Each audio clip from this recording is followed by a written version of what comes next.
Now, the Gauteng Health Department has reportedly returned 250 million rand to National Treasury unspent. Director of the Cancer Alliance, Salome Meyer, says that despite the lack of equipment and a lack of staff, that has resulted in the backlog list of cancer patients to about 3,000. It follows a ruling by Judge Janse van Nieuwenhuizen of the Gauteng Local Division of the High Court that the Health Department's failure to provide radiation services to cancer patients on the backlog list is unconstitutional and unlawful.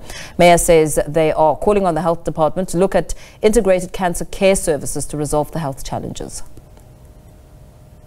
We, to this date, do not know what the full extent of the backlog list is.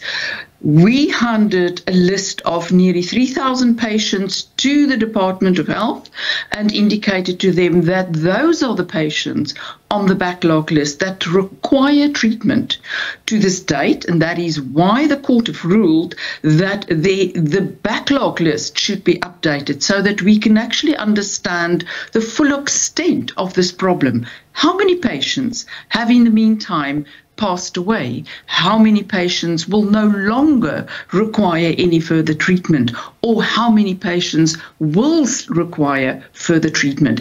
Only once you know that will you be able to determine what is the full extent of this crisis. And we say that we think that it could be even worse than life Esidimeni.